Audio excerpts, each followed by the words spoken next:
Bonsoir, bonsoir à tous et bienvenue dans ce café scientifique consacré au thème écotechnologie, peut-on voir l'avenir en vert? Je vous remercie pour votre patience et nous nous excusons de ces problèmes techniques. Alors, cette soirée est co-organisée par l'Université de Fribourg et l'association Les Quatre Vents avec le soutien technique, on y croit, du Nouveau Monde.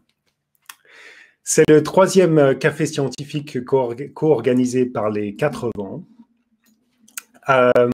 C'est une association qui organise des cycles de conférences qui ont pour but de lutter contre le prêt-à-penser dans une société qui se trouve confrontée à des questions de plus en plus complexes. Pour discuter et débattre sur le thème de ce soir, j'ai avec moi 3 intervenants que je vais vous présenter dans un instant. Ce café scientifique est un moment de discussion, d'échange, de partage entre les intervenants et vous, cher public. Nous avons donc besoin de vous derrière vos écrans pour faire vivre cette soirée. Nous attendons vos questions, vos commentaires, vos expériences personnelles et vous pouvez d'ores et déjà nous faire parvenir vos questions, vos commentaires sur la page Facebook de l'événement ou bien par SMS au numéro suivant, le 079 796 22 15, numéro que vous pouvez retrouver sur la page web de l'événement hébergé par l'Université de Fribourg. Le changement climatique est bien là. Il est bien réel. Année après année, les mesures effectuées confirment, voire dépassent les prédictions.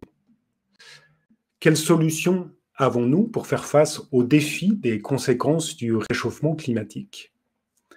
Comment peut-on réduire l'impact de nos activités sur l'environnement? Doit-on consommer moins? Doit-on consommer mieux? La production d'énergie renouvelable s'accroît un petit peu partout dans le monde. De nouvelles technologies voient le jour, des véhicules propulsés à l'hydrogène, par exemple, des bâtiments plus efficients. Mais est-ce que les innovations technologiques peuvent nous sortir de la mauvaise trajectoire que nous suivons? Les nouvelles écotechnologies sont-elles suffisantes? Ou bien doit-on changer nos sociétés en profondeur? Pour aborder ces questions et bien d'autres, j'ai avec moi 3 intervenants. Et avant de leur donner la parole, je vous rappelle que nous avons besoin de vos questions, cher public. Donc, vous pouvez commencer à nous les poser sur la page Facebook ou par SMS au numéro que vous voyez s'afficher sur vos écrans. Je vais vous présenter nos intervenants pour qu'ils se présentent succinctement et qu'ils présentent leur point de vue sur le thème de cette soirée. Notre premier intervenant, Julien Nembrini, est maître d'enseignement et de recherche à l'Institut Human IST, que je traduirai par Institut de recherche en sciences et technologies des interactions centrées sur l'humain. Cet institut interfacultaire de l'Université de Fribourg est affilié au Smart Living Lab. Julien Nembrini travaille également comme ingénieur en physique du bâtiment pour l'entreprise Prona, spécialisée dans l'ingénierie durable. Julien, je vous pose une série de questions pour vous lancer. Tout d'abord, qu'est-ce que le terme écotechnologie évoque pour vous? Pourquoi est-ce important pour vous de prendre en compte l'utilisateur? Et enfin, est-ce que la durabilité d'un bâtiment passe forcément par la technologie et l'automatisation? Alors bonsoir, merci d'avoir organisé, merci de m'avoir invité à cette soirée. Alors tout d'abord, l'écotechnologie, je me sens un petit peu gêné par le terme lui-même, parce que je trouve qu'il est un peu il est un peu dirigé. J'ai un peu, quand je vois écotechnologie, j'ai l'impression que ça sous-entend que la solution à tous nos problèmes climatiques que vous avez évoqués vont passer par la technologie, vont être résolus par la technologie. J'ai l'impression, en discutant souvent avec des personnes dans le cadre professionnel, mais aussi en dehors du cadre professionnel, que c'est une croyance qui est partagée, qu'on va pouvoir résoudre cette question climatique de cette façon, ou que les scientifiques vont trouver quelque chose. Et malheureusement, je ne le pense pas moi-même, étant scientifique, même si évidemment je ne suis pas je fais qu'une partie de la science, petite partie de la science sur ce sujet. Mais je trouve qu'il faut faire un petit peu attention justement de pas supporter cette croyance qui m'a l'air avoir une grande prévalence dans la population. Alors la deuxième question que vous m'avez posée sur l'importance de l'utilisateur. Donc, au Smart Living Lab, donc je fais partie de ce projet de recherche qui se passe sur l'Air Blue Factory.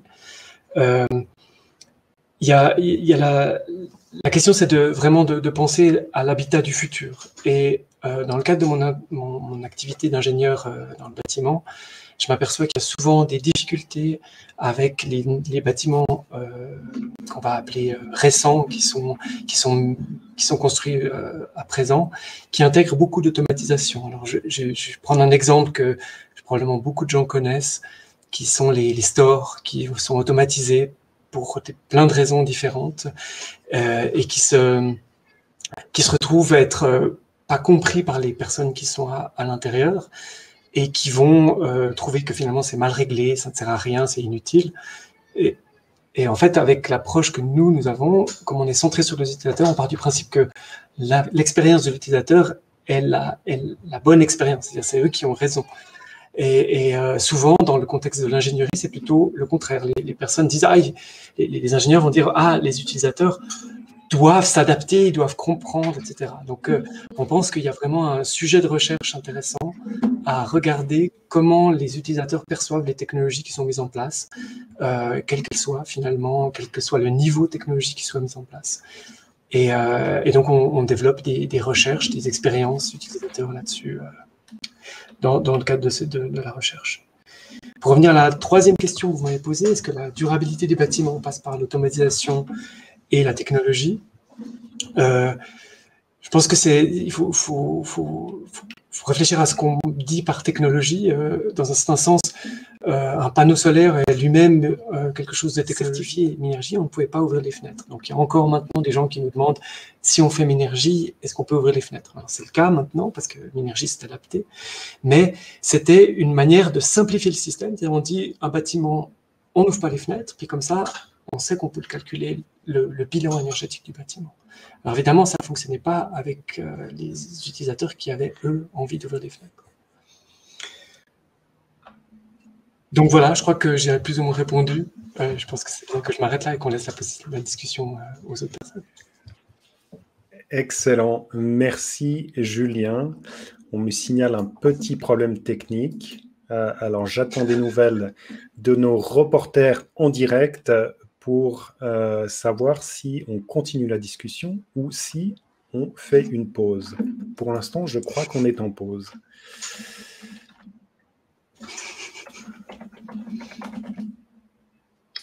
Alors, normalement, c'est reparti.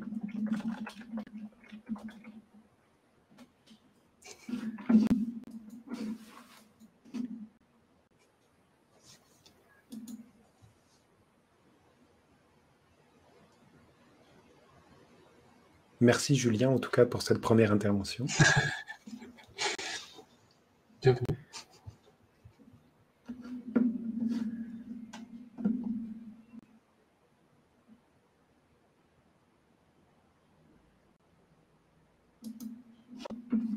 J'attends qu'on me donne le feu vert, histoire de ne pas vous faire parler dans le vide. Vous avez plein de choses passionnantes à raconter. Je suis très content de vous entendre tous raconter ce que vous avez à raconter, mais si le public ne peut pas nous entendre, c'est un petit peu dommage, je trouve.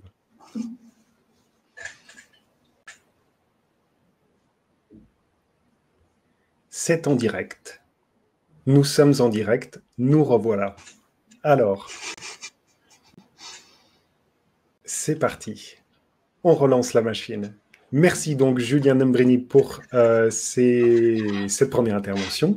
Je passe maintenant la parole à notre deuxième intervenant, Jacques Mirinovitch.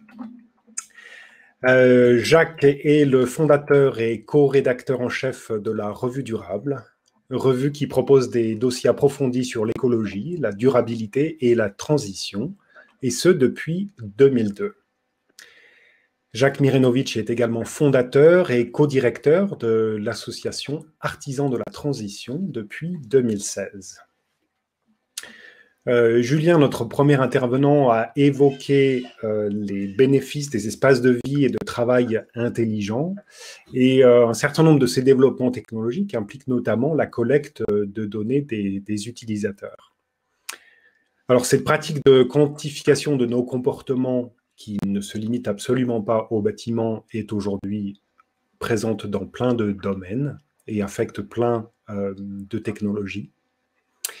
Alors Jacques, dans un premier temps, est-ce que vous pourriez nous parler, j'allais dire, du côté obscur de la généralisation de la surveillance numérique?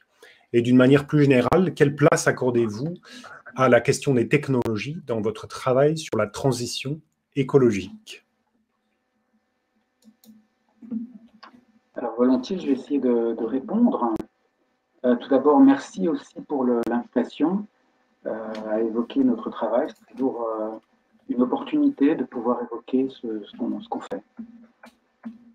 Alors le côté obscur de la surveillance numérique, eh bien c'est tout d'abord le fait qu'elle s'est immiscée dans nos vies d'une manière totalement opaque au cours des années 2000.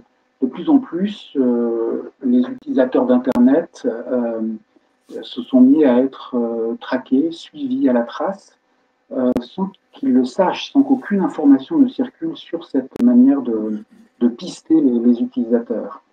Leurs faits et gestes étaient de plus en plus captés, stockés, analysés.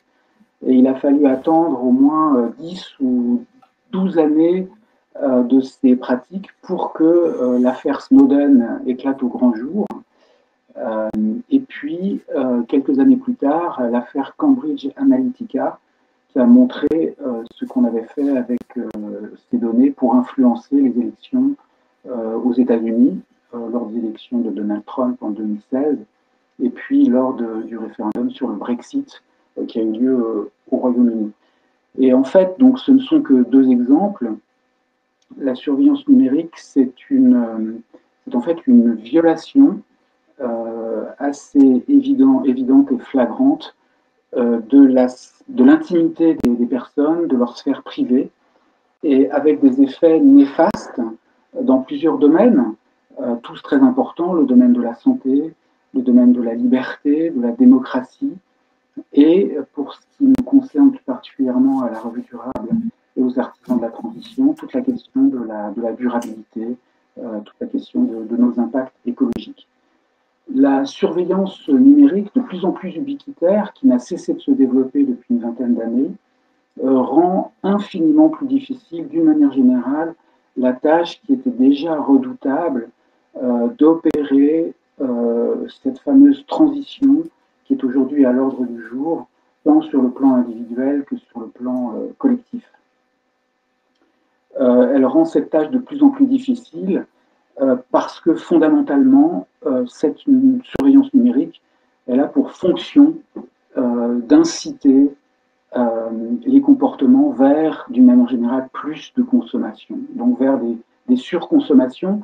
Et on a en effet des données qui prouvent que la consommation n'a jamais été aussi démesurée, tout simplement, et totalement incompatible avec les grands objectifs de transition et des questions climatiques. Sinon, sur un plan plus général, pour la question des technologies dans notre travail sur la transition, c'est que les technologies, d'une manière générale, sont principalement guidées par le monde industriel, par l'objectif de la croissance. Et fondamentalement, ce dont on a besoin, c'est au contraire de ralentir, de diminuer la voilure, de diminuer, pour pouvoir diminuer nos impacts collectifs sur le climat, sur la biosphère d'une manière générale. Donc voilà un petit peu le problème que pose une technologie en particulier, l'expansion du numérique avec dans son sillage la surveillance généralisée, et puis un problème, enfin la manière dont il s'insère dans un problème plus large, plus global. Merci Jacques pour cette introduction. Notre troisième intervenante, Anna Fontes Martins, est la présidente du Parti Verts libéraux de Fribourg. Elle siège au Comité national des Verts libéraux, parti auprès duquel elle s'engage depuis 2015.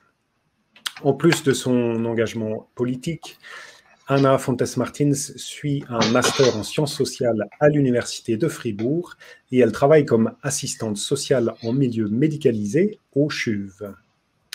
Alors, Anna, la place des technologies dans la société ainsi que la transition écologique qui ont été évoquées sont des questions très, très politiques. Alors, de votre point de vue, quel est ou quel doit être le rôle du politique, du politicien sur ces enjeux sociétaux? Et deuxième question, est-ce que vous sentez des changements dans les opinions des électeurs fribourgeois et des citoyens suisses en général?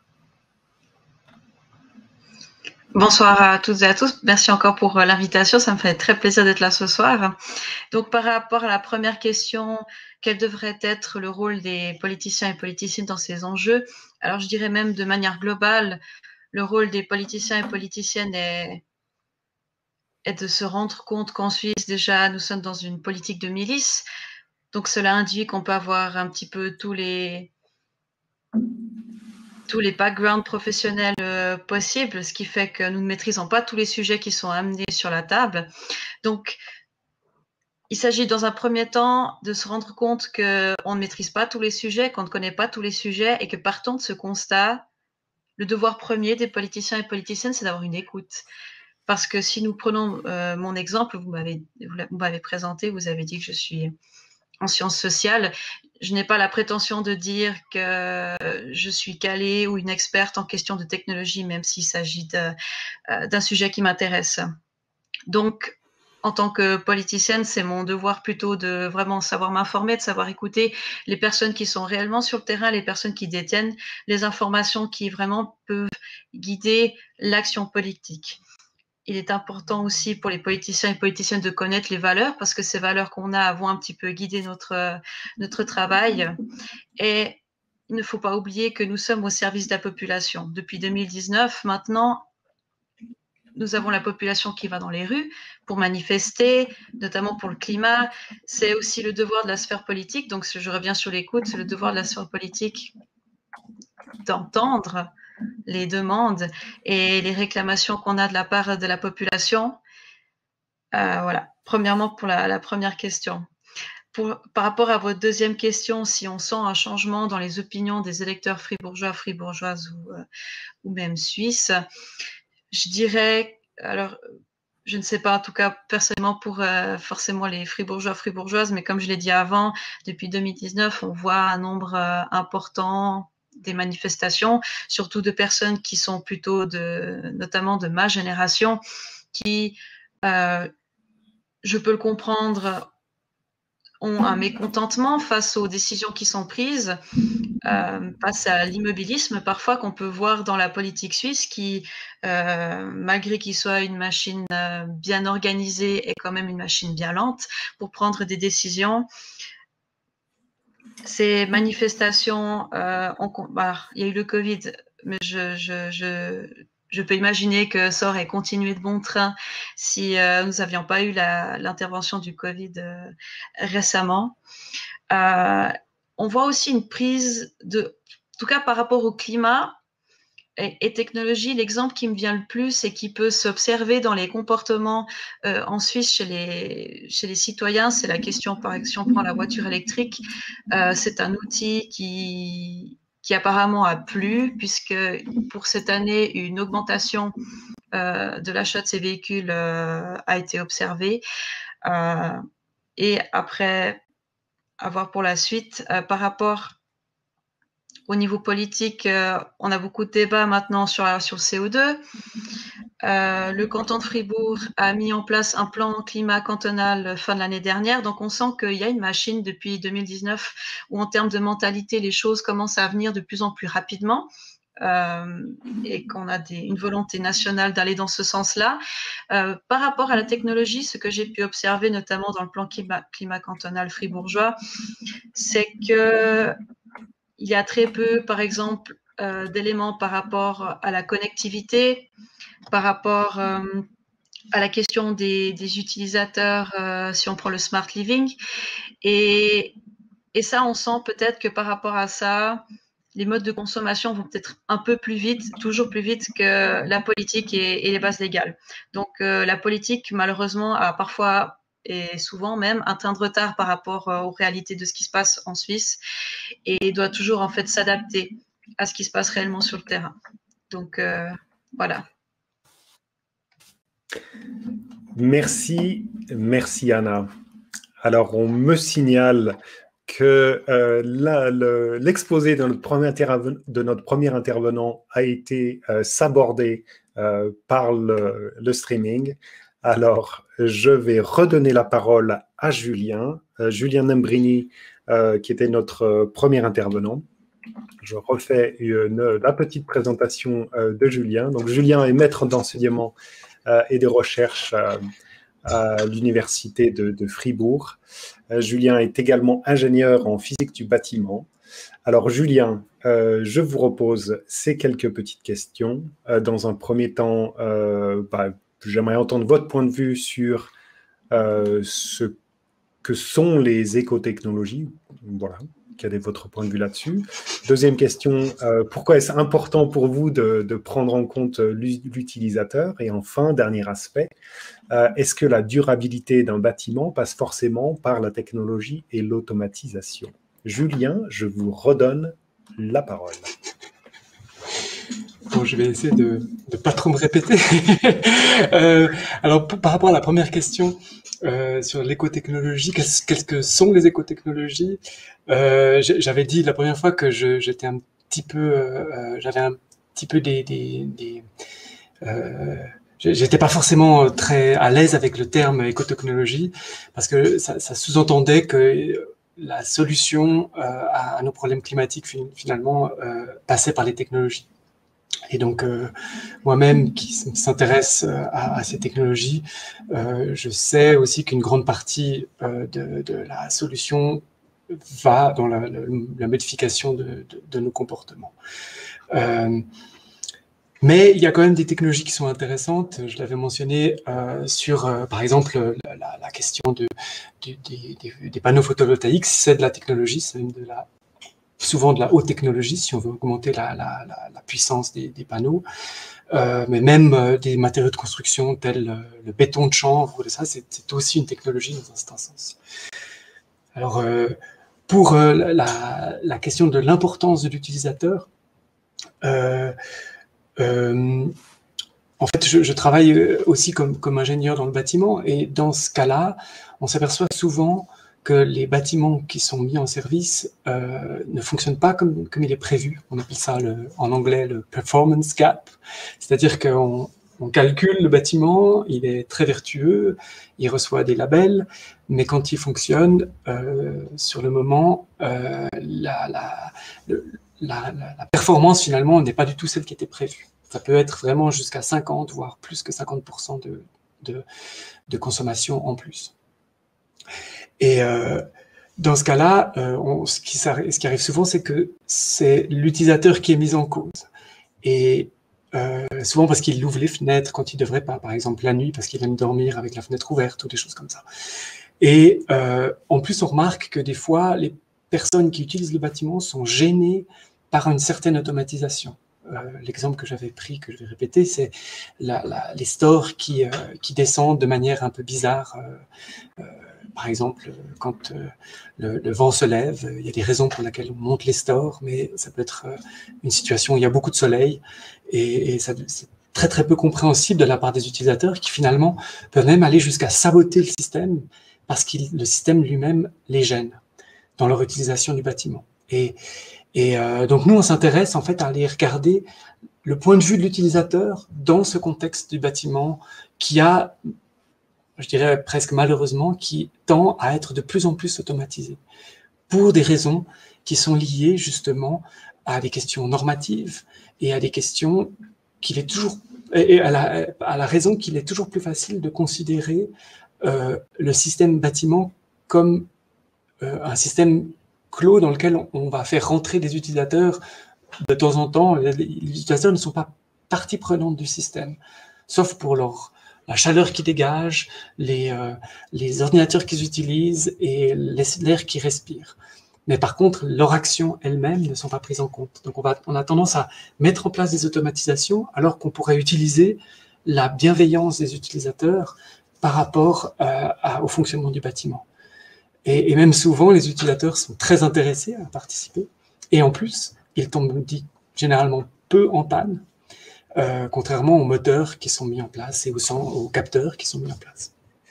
Donc voilà, c'est un peu la réponse à la deuxième question. Est-ce qu'il faut forcément passer par l'automatisation pour être durable?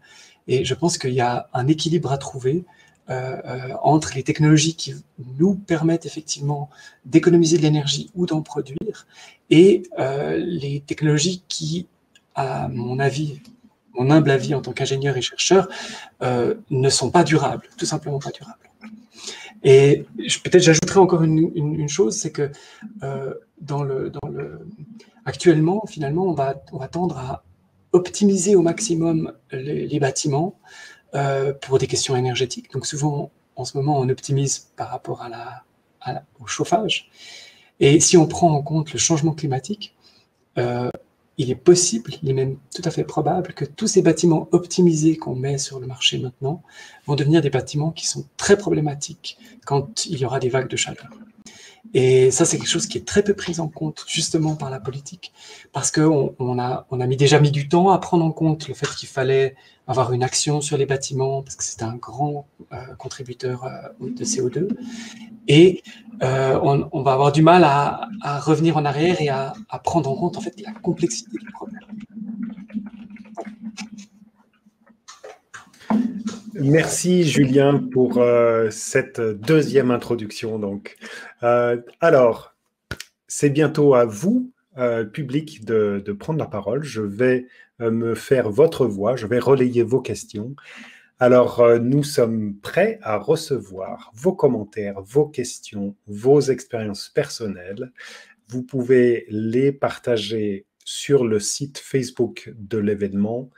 Vous pouvez aussi nous les faire parvenir au numéro de téléphone qui s'affiche sur votre écran, à savoir le 079 796 22 15. J'en profite pour remercier Farida et Ibrahim qui me feront parvenir vos questions au cours de cette soirée. Et enfin, je remercie Sylvain Ebicher qui a eu une très très grosse sueur froide au moment de lancer le direct. Donc merci Sylvain pour vos efforts et pour gérer la diffusion de cet événement en direct. Alors, nous attendons vos questions. En attendant, je vais poser mes petites questions que j'ai prévues. Alors, vous avez, il y a un terme que aucun des intervenants n'a évoqué pour l'instant, qui est le terme de greenwashing. L'idée de faire passer une technologie ou un produit comme étant durable ou étant eco-friendly, comme on dit en bon français.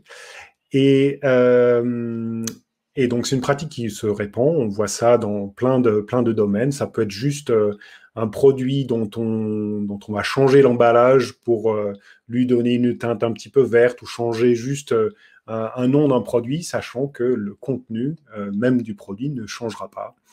J'ai en tête un exemple d'une compagnie aérienne qui vantait leurs efforts pour réduire Je crois que le commentaire, c'était sur le poids des plateaux repas, en disant qu'ils avaient fait des efforts pour réduire le poids des plateaux repas et que donc les avions étaient moins lourds et donc consommaient moins de carburant. Pour donner en quelque sorte bonne conscience à l'utilisateur en disant qu'effectivement, ils sont dans de bonnes mains. Alors, est-ce que l'un de vous trois, pourrait commenter sur cette notion de greenwashing?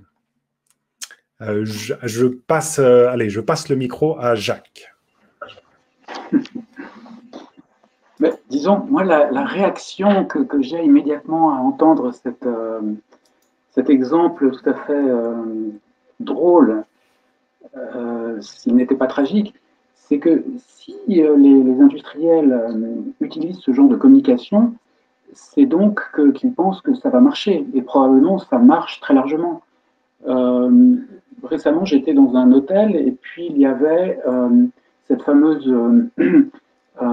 indication dans la salle de bain sur le fait que si vous voulez sauver la planète, il fallait pas mettre votre serviette par terre, parce que comme ça, on n'aurait pas à la laver, et donc on économiserait beaucoup d'énergie. On trouve ça dans tous les hôtels pratiquement existants, et ça montre que ce genre d'argument a toujours la cote, fonctionne toujours. Donc, moi, je pense qu'il y a une évolution des opinions publiques sur la situation dans laquelle on est, donc sur le pétrin dans lequel on s'est mis, mais il n'y a toujours pas la compréhension, la prise de conscience suffisante, malgré la vague verte, malgré les enfants qui défilent dans la rue, qui ont beaucoup défilé avant la pandémie, malgré l'évolution on a vu par exemple à Fribourg une vague verte lors des élections communales récemment, mais ça ne veut pas dire qu'on a une compréhension suffisamment fine de l'état dans lequel se trouve la planète et de l'importance des mesures qu'il faudrait prendre, comme par exemple éviter le plus possible de prendre l'avion, que les plateaux soient plus ou moins lourds ou pas dans la carlingue. Et on a vu l'effet pendant la pandémie de ne pas prendre l'avion sur les émissions de gaz à effet de serre. Donc, moi, je pense que tous ces messages de greenwashing, ils prouvent que l'état des opinions publiques n'est pas encore assez mûr sur ces questions. Ouais. Et je vais passer le micro à Julien pour donc soit rebondir directement sur ce qu'a dit Jacques, et sinon, j'allais dire de manière plus générale, sur comment bien communiquer dans vos pratiques, j'allais dire, de recherche, comment bien communiquer, comment faire en sorte que la bonne information arrive, le bon message arrive dans les oreilles des citoyens, des consommateurs. Bon, alors, tout d'abord, je vais pas forcément souvent m'adresser à des consommateurs, à part dans le fait quand c'est dans une situation de recherche. C'est très difficile parce que, donc, typiquement dans une situation de recherche, je vais communiquer des informations par rapport au bâtiment pour voir comment les personnes changent leur comportement par rapport à ces informations. Et c'est assez difficile car il y a déjà la difficulté à communiquer la bonne information au bon moment pour que la personne puisse se sentir dans une situation de pouvoir intervenir, mais aussi de ne soit pas submergé d'informations. Donc ça, c'est aussi une autre chose que je pense qui est assez commun dans la question du climat, c'est qu'on a beaucoup d'informations et c'est difficile de faire le tri, ne serait-ce que de savoir quel est l'ordre de grandeur entre les choses. Est-ce qu'il vaut mieux, est-ce que si j'achète par exemple une voiture électrique, est-ce que finalement je contribue vraiment à quelque chose, ou est-ce que je fais mieux de simplement renoncer à utiliser un transport individuel motorisé? Et en fait, c'est une question qui n'est pas forcément facile de répondre, auquel il n'est pas forcément facile de répondre. Et en plus, elle est très individuelle, la réponse. Il faut prendre en compte le comportement individuel. Et ça, c'est quelque chose qui est très proche, finalement, dans le bâtiment, on a aussi ça. L'utilisation du bâtiment est très culturelle, elle est très dépendante de la façon dont les personnes vivent et on a vu les changements que ça a généré, le home office et tout ça, ça a créé plein de problèmes en termes de bruit, en termes de nuisances, etc. Donc je pense que cette question de personnalisation est très problématique parce que on a évidemment envie d'aller chercher toutes les données, et là on retombe dans ce que Jacques Mironovitch présentait, à savoir le problème de ces données, le problème de simplement que ces données existent et soient utilisées. Merci Julien. Je passe la parole à Anna pour commenter un petit peu sur ce qui vient d'être dit, et en tant que politicien, un petit peu pareil, comment faire, comment vous faites pour relayer, j'allais dire, la bonne information et s'assurer qu'effectivement les citoyens suivent la bonne direction, entre guillemets. Effectivement, je rejoins cette question de choix individuel qu'il est un petit peu difficile à... La représentation de ce qui est déjà considéré comme écologique ou pas est différente d'une personne à une autre. Et en tant que politicien, vous avez posé la question de comment faire en sorte à ce que la population soit bien informée. À titre personnel, et moi qui ai accès à des informations et qui m'intéresse au sujet, je suis déjà en difficulté moi-même de trouver des informations, de savoir quelles informations sont réellement pertinentes ou pas, de croiser les informations pour qu'elles soient adaptées à mon mode de vie. Voilà, la question alors ça ne rejoint pas forcément les technologies, mais en termes d'écologie, des fois, vient la question de la consommation alimentaire, qui je trouve très, très, très intéressante, parce que et je pense que c'est aussi applicable pour les questions de technologie, la question de la transparence et la question de la traçabilité de ce qui est fait. Et là, pour plein de personnes, c'est quand même difficile d'avoir accès à ces choses-là. Donc, sachant que nous n'avons pas forcément toutes les informations en matière de production d'un produit, transport d'un produit, récolte des matières premières pour façonner un produit. Donc, c'est toute une globalité d'un produit. Son utilisation est une partie, puis il y a tout ce qui est aussi production et récolte des matières. Et tout ça, on a très peu accès. Finalement, ça demande quand même pas mal d'investigation, ça demande quand même pas mal à se renseigner.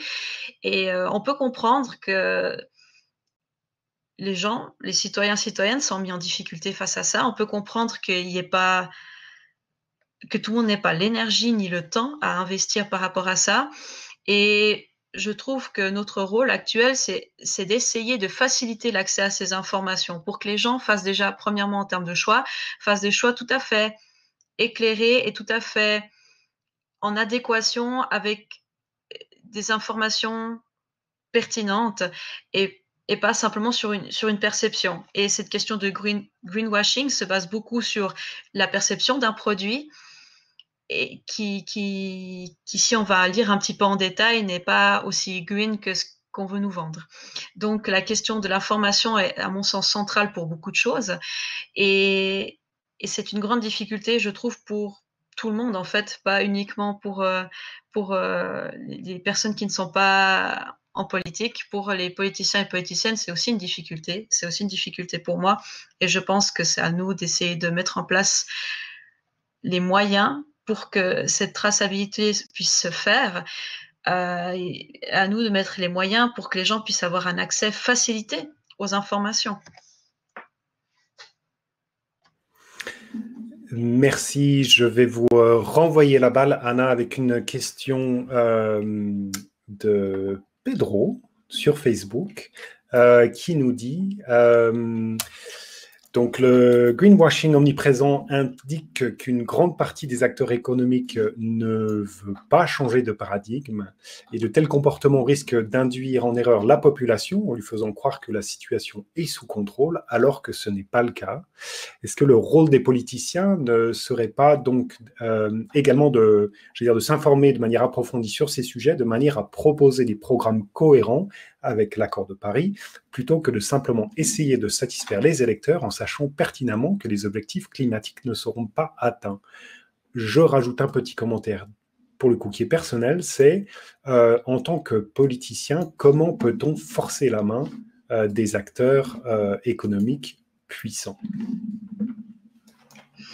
Alors, vous touchez un point. Non, vous touchez après, voilà, je réponds au mieux de mes connaissances et compétences par rapport à cette question.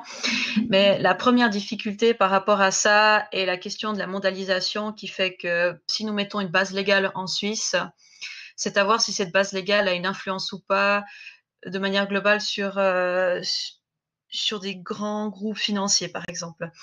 La Suisse, quand même, alors certains groupes politiques vont dire que la Suisse est un petit pays, mais la Suisse a une place financière importante tout de même, qui, selon les investissements qui sont faits justement au niveau financier, ont un impact indirect sur la question environnementale. Des financements dans des fonds qui ne sont pas favorables aux questions environnementales. Il faut que les politiques donnent le signal clair qu'en fait, à titre personnel, il ne faut pas forcément dire que la question de la libéralisation économique est fondamentalement mauvaise, mais c'est de savoir quelles règles du jeu on veut mettre dans cette libéralisation économique. Moi, j'aime bien prendre la métaphore de la voiture et du permis de conduire.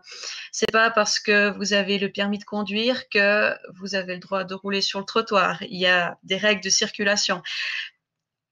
Pour les questions économiques et financières, il faudrait appliquer la même logique, c'est-à-dire que aujourd'hui, la question climatique et environnementale devrait être au centre des préoccupations, devrait être une finalité des préoccupations, notamment économiques, et surtout la question économique doit essayer de voir à long terme, ce qui n'est pas vraiment le cas actuellement. On recherche le court terme, et ça aussi c'est préjudiciable pour l'environnement. Et si on applique cette question, si je reprends la métaphore du permis de conduire, si on revient avec ces règles du jeu, c'est pas parce qu'on peut faire des investissements financiers qu'il faut les faire n'importe comment. Après vient la question du jugement, qu'est-ce que ça veut dire n'importe comment? Mais si au centre de nos préoccupations et nos valeurs est la question environnementale, c'est à nous un petit peu de fixer les règles en disant, effectivement, si on fait des investissements financiers dans des groupes pétroliers, on peut bien se douter que c'est pas ce qui va nous aider pour la question environnementale. Donc, je ne sais pas dans quelle mesure, c'est, je pense, très difficile actuellement pour les sphères politiques d'avoir une influence à ce niveau-là, parce que ça demande une coopération, à mon avis, internationale. Mais la Suisse, à son niveau, peut déjà faire un bout de chemin par rapport à sa place financière. Merci Anna.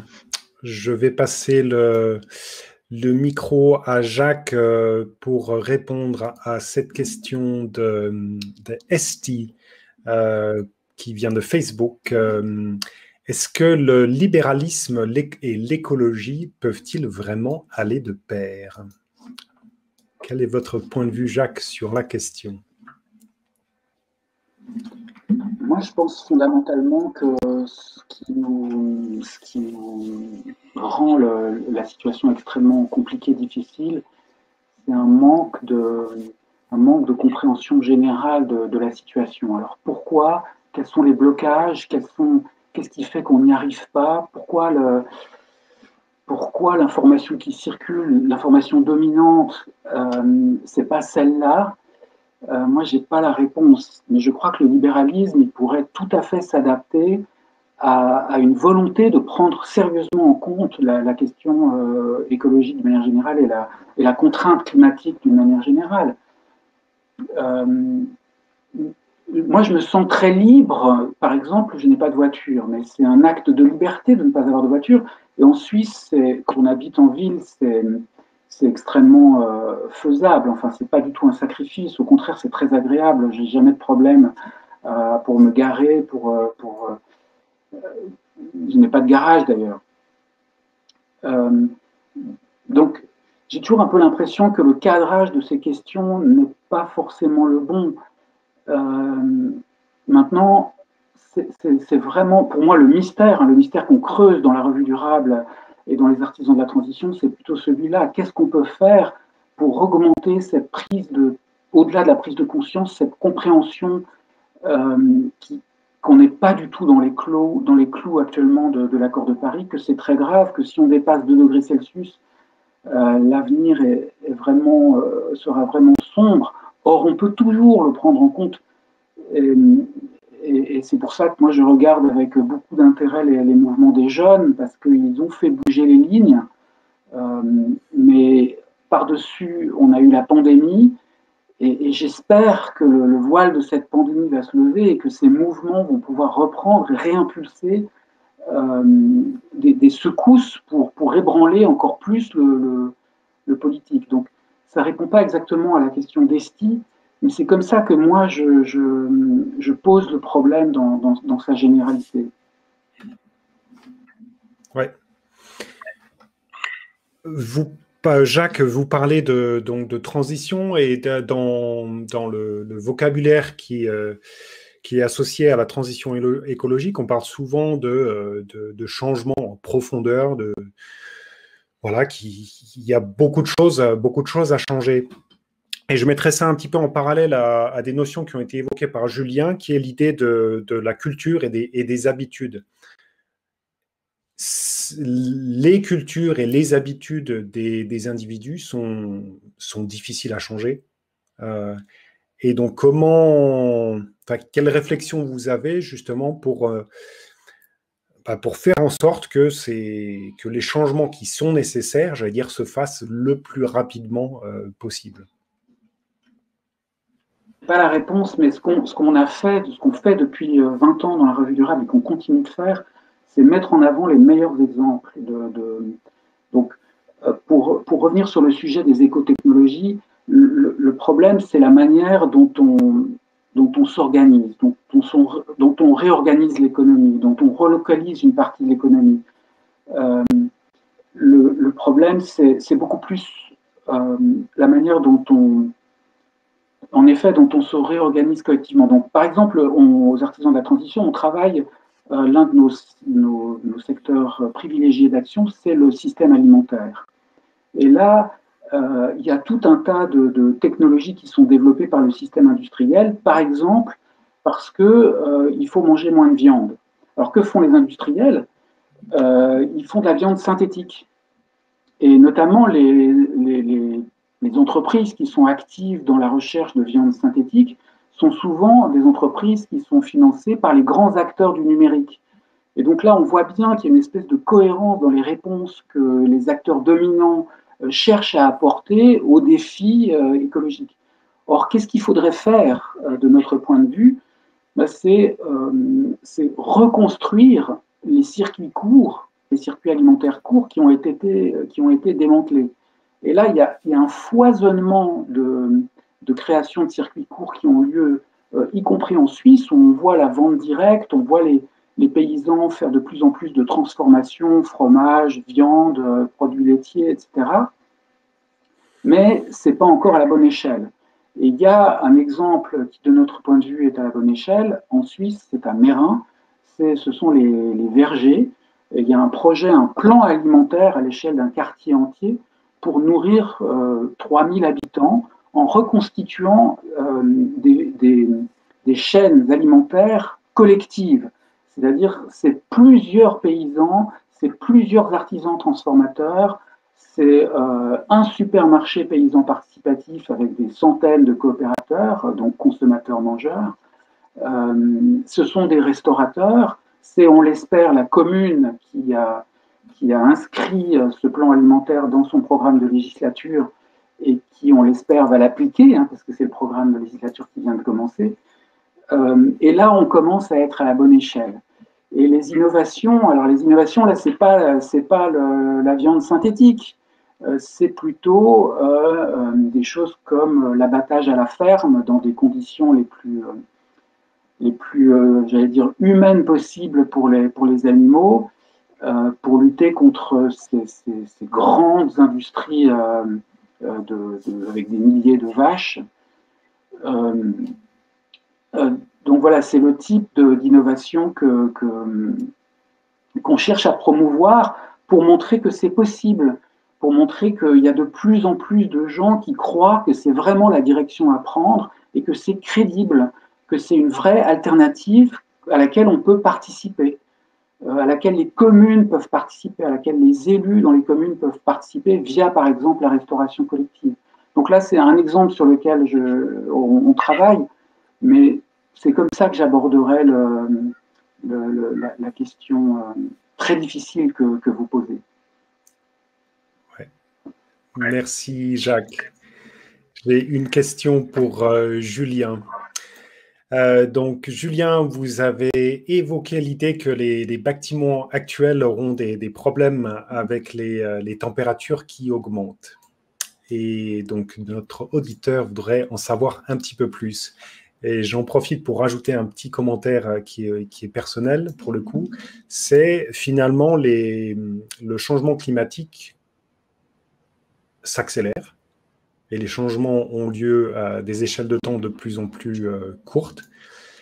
Et un bâtiment a une durée de vie quand même assez longue. Donc comment on arrive dans le bâtiment, j'allais dire comment on arrive à s'adapter ou comment on peut planifier vis-à-vis de ces changements qui sont inéluctables. Comment on anticipe? Alors, je vais essayer d'être un peu. Il faut comprendre que les bâtiments qu'on construit maintenant, hein, la plupart du temps, en tout cas ceux auxquels je suis amené à participer, parce que j'ai de la chance, c'est-à-dire que je fais je travaille sur des projets qui visent à la durabilité. On fait des bâtiments qui sont optimisés, c'est-à-dire ils vont être, on va essayer d'avoir le maximum de gains solaires, c'est-à-dire on va avoir des fenêtres qui sont orientées sud, de façon à avoir le maximum de gains solaires en hiver, si possible le moins possible de gains solaires en été pour pas que ça surchauffe. On va gagner de l'isolation, mais comme on est quand même assez contraint avec même voire très contraint avec les normes et aussi les labels, on se retrouve à jouer dans un petit carré de l'optimisation pour pouvoir faire fonctionner le tout. Et le problème, c'est que ce carré, il fonctionne avec les valeurs, on va dire, actuelles du climat. On a la possibilité d'utiliser des valeurs futures, mais ces valeurs futures, malheureusement, ne correspondent pas aux valeurs futures du climat telles que quelle est la trajectoire actuelle du climat. Alors ça, c'est comment on sait, c'est que la Confédération a créé des scénarios climatiques. Donc, il y a 3 scénarios selon les études du GIEC. Et en fait, on peut analyser les valeurs climatiques qu'on utilise maintenant en regard de ces scénarios climatiques. Et on a fait une analyse pour 2060. Ça, c'est un mandat qu'on a pour l'OFEV. Donc là, j'ai la casquette ingénieur. On s'aperçoit, donc ça c'est un peu des travaux préliminaires, mais on s'aperçoit que les données climatiques qu'on utilise pour calculer la performance des bâtiments actuellement, déjà il faut savoir qu'il y a 2 possibilités, je vais vraiment dans les détails, mais on n'est même pas obligé de prendre le futur en compte pour l'instant, ce qui est très discutable. Mais si on prend en compte, finalement, on est dans l'accord de Paris. C'est-à-dire que si on calcule les bâtiments actuels qu'on met actuellement sur le marché, si on fait attention, avec les valeurs de l'accord de Paris. Pourtant, comme l'a rappelé Jacques Miranovic, on n'est pas dans les clous. Donc, on se retrouve avec la possibilité que les bâtiments vont se retrouver à surchauffer. C'est-à-dire que, comme ils sont optimisés pour garder de la chaleur à l'intérieur, et que, en plus, souvent, on met de la masse dans les bâtiments pour garder la fraîcheur, on va se retrouver avec probablement, en tout cas les scénarios climatiques le disent, avec des vagues de chaleur qui vont s'allonger. Et le fait que ces vagues de chaleur s'allongent, au bout d'un moment, votre bâtiment il est chaud et vous pouvez rien faire et vous allez surchauffer. Si vous regardez par exemple l'architecture du Sud, des pays du Sud, c'est une toute autre architecture qui est mise en place et celle-ci est durable par rapport aux vagues de chaleur. Celle qu'on met en place chez nous avec des plafonds qui sont très bas parce qu'il faut essayer d'avoir le maximum de des tâches pour rentabiliser la construction, et ben celle-ci n'est pas forcément très durable. Merci Julien. Il a été question donc d'individus, de comportements individuels, il a été question d'acteurs économiques, il a été question de mondialisation. J'ai un commentaire, une question peut-être pour vous tous, c'est comment arriver à concilier le rôle de l'individu, enfin quelle action l'individu peut-il avoir sur la question des technologies, sur la question de la transition écologique.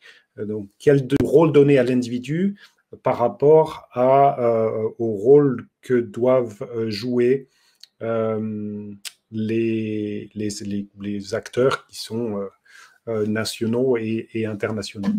Comment arriver à gérer et quel rôle donner à ces différents acteurs. Je vais d'abord lancer Anna. Rôle de l'individu par rapport au rôle des institutions. Oui, alors je suis désolée, il faudra vraiment reposer la question parce que mon ordinateur s'est déconnecté pendant le moment où Samuel, tu as expliqué les choses et du coup j'ai vraiment tout loupé de ce qui s'est dit. Je suis vraiment navrée, donc si ça peut être formulé avec plaisir, merci. Il n'y a pas de souci, il n'y a pas de souci.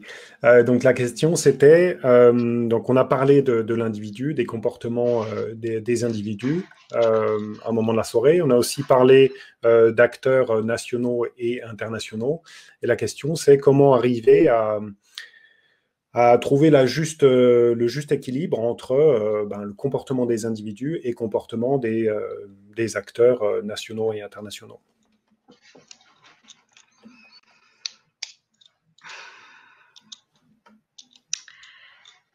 Ça, c'est aussi une très bonne question.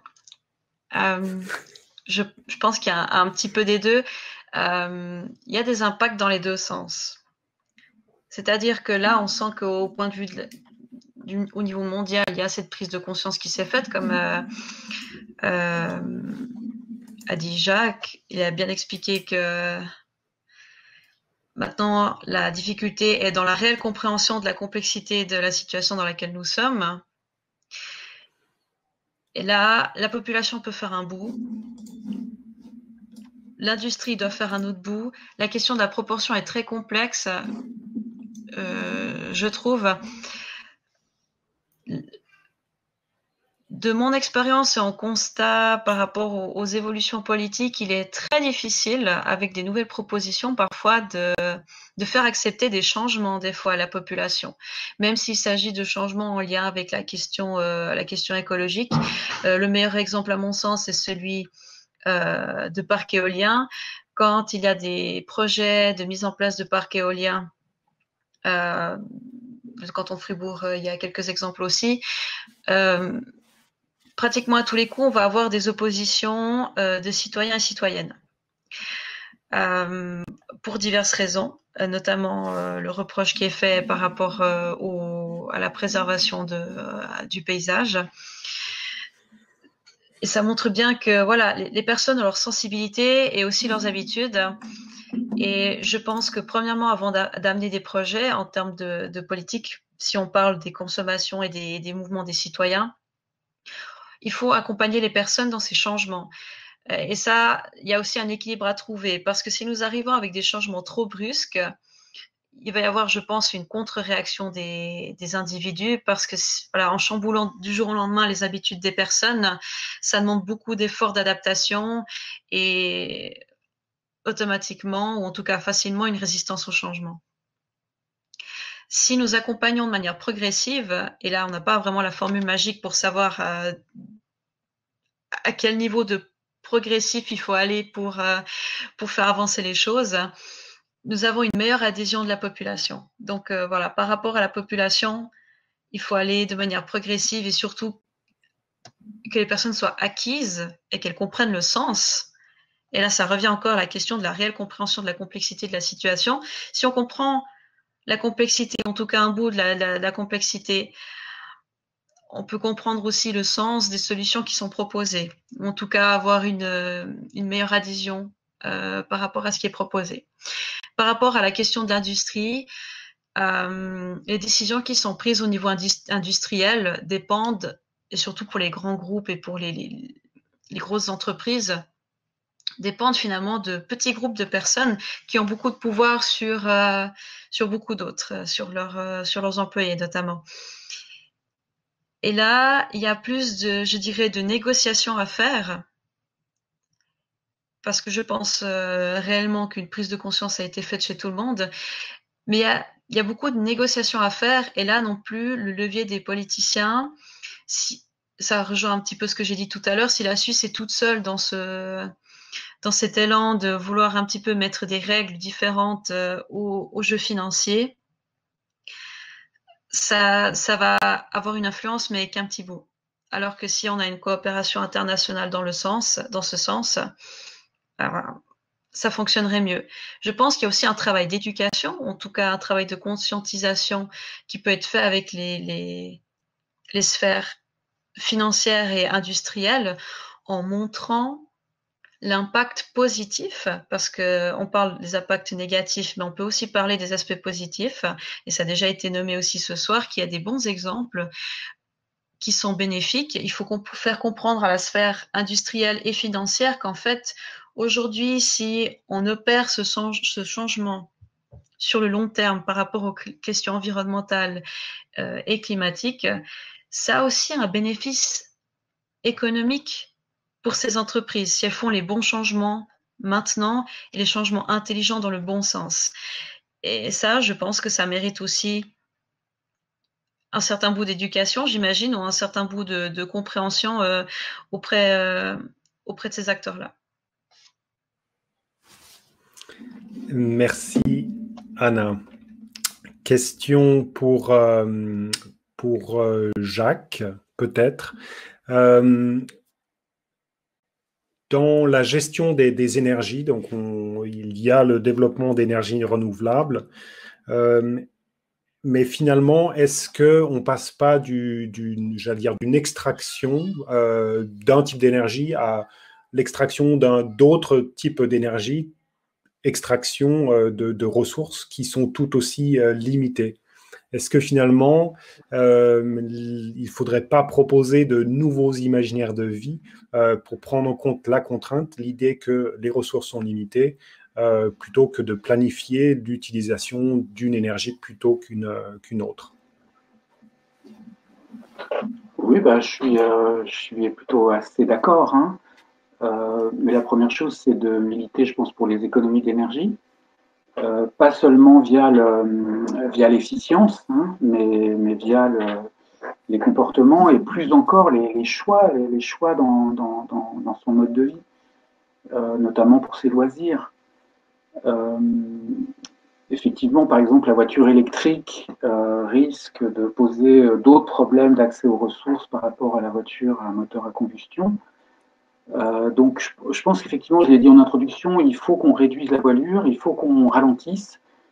Et la clé, peut-être, c'est de comprendre que ralentir, moins consommer, ça peut être un gain, ça peut être extrêmement positif, ça peut être une source de liberté, finalement. Je crois que si on n'arrive pas à faire ce saut, à mon avis, on n'y arrivera tout simplement pas.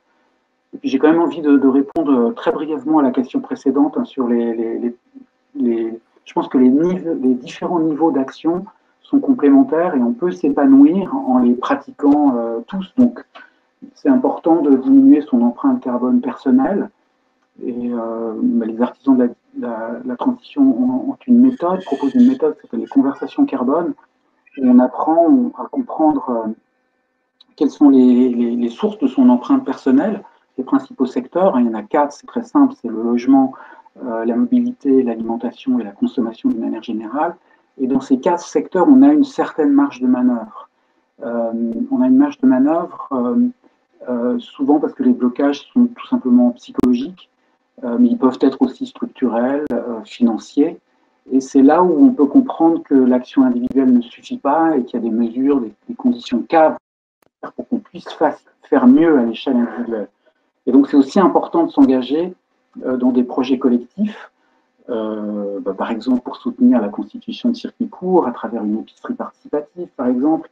C'est très important de faire ça aussi parce que ça nous met en contact avec d'autres personnes qui ont le même souci de faire avancer la société vers la transition et la durabilité. Et puis ensuite, bien sûr, il faut faire comme Anna. Il faut, si on n'a pas la capacité de s'engager sur le plan politique, le faire en soutenant des actions politiques. À Fribourg, on peut citer la motion des jeunes et des grands-parents pour le climat pour que le plan climat, pour que le Conseil d'État débloque 500 millions pour financer ce plan climat pour qu'il soit le plus sérieux possible. On peut aussi soutenir la campagne de désinvestissement de l'industrie des énergies fossiles qui vise à faire en sorte que les acteurs financiers helvétiques se désengagent financièrement de ces industries qui détruisent le climat, et en particulier l'industrie du charbon. En fait, là, il n'y a que quelques entreprises qui sont impliquées dans ces filières, et elles sont relativement... Alors, je sais que c'est compliqué pour les acteurs financiers parce qu'ils doivent mettre leur argent quelque part, mais là, il y a quand même des marges de manœuvre qui sont insuffisamment activées aujourd'hui. Merci Jacques. Julien, j'aimerais revenir sur la notion de norme, qui est une manière de faire bouger, de forcer la main peut-être aux industriels. Et dans ce que vous avez évoqué, j'ai cru comprendre que même si une norme, ça peut quelque part forcer ou amener les industriels dans la bonne direction, quelque part, la norme aussi peut être une contrainte qui ne marche pas, en fait. La norme peut devenir éventuellement une contrainte qui freinerait des bonnes initiatives. Peut-être juste, je réponds volontiers, mais d'abord j'aimerais juste faire une petite remarque sur la question qui a été posée avant, parce que je trouve qu'elle est assez emblématique. Typiquement, un des problèmes qu'on a avec les énergies renouvelables, c'est qu'elles sont pas disponibles en permanence. C'est-à-dire que le vent n'est pas là tout le temps, le soleil n'est pas là tout le temps, et que beaucoup d'efforts est mis en place pour pérenniser, on va dire, c'est pour stocker cette énergie, soit dans les batteries, soit dans les barrages, soit dans de l'hydrogène, etc. Il y a beaucoup de technologie qui est mise en place, beaucoup d'optimisation qui est mise en place pour ça. Et une des choses qui peut-être serait intéressante d'investiguer, c'est justement les changements de comportement qui sont nécessaires pour s'adapter finalement à cette intermittence de la disponibilité de l'énergie, parce qu'elle est inhérente aux technologies durables. Et ça, je trouve intéressant, parce que ça permettrait justement, en décadrant la façon dont on conçoit la consommation d'énergie, de changer nos comportements et de s'adapter finalement à un autre type d'énergie.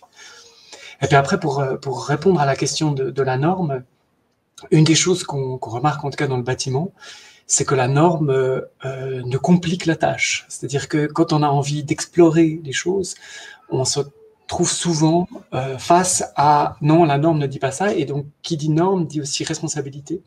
Et donc en tant qu'ingénieur, on est tout d'un coup obligé de prendre des responsabilités qui sont pas tenables sur un bâtiment. On ne peut pas prendre la responsabilité que oui, ça va marcher malgré le fait qu'on est en dehors de la norme. Donc ça, c'est très compliqué. Et le problème, c'est que, en tout cas en Suisse, pour celle que je connais, c'est, vous avez dit oui, on pourrait contraindre la norme, on pourrait contraindre les industriels avec la norme.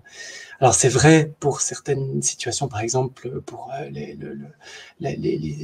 voitures, les émissions de CO2 des voitures.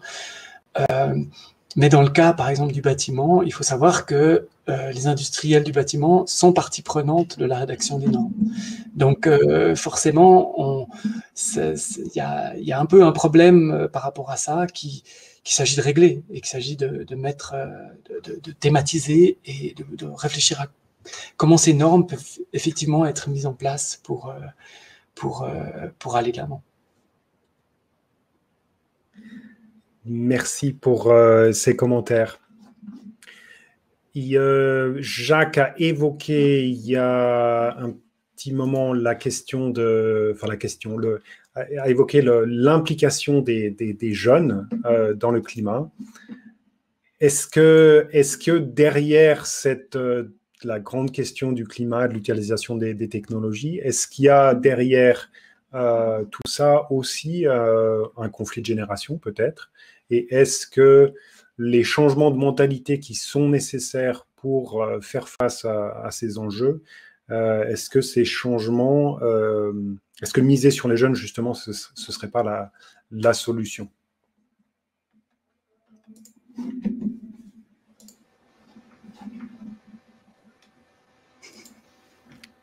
Jacques, je vous passe la parole.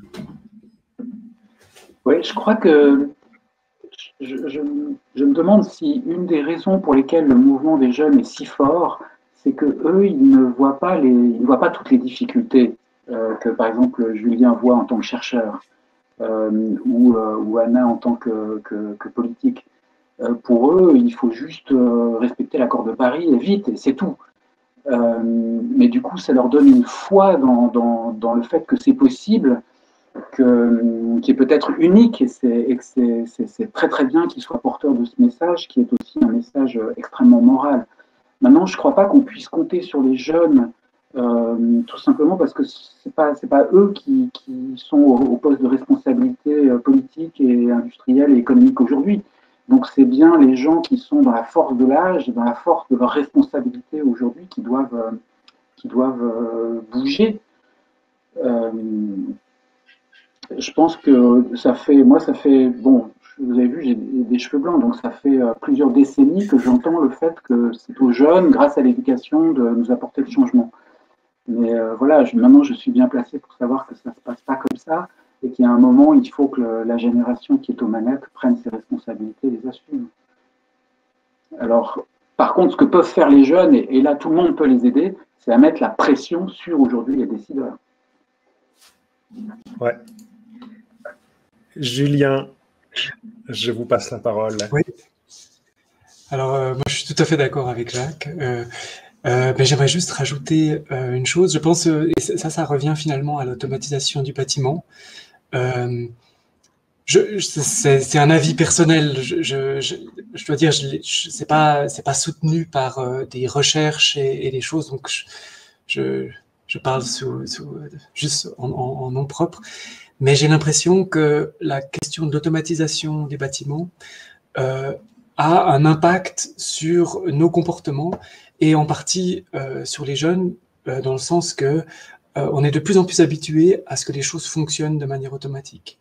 Et on perd une culture de l'action pour, particulièrement dans les bâtiments, pour changer son environnement. Donc on est de plus en plus en mode le système doit fonctionner et il doit être parfait pour mes besoins.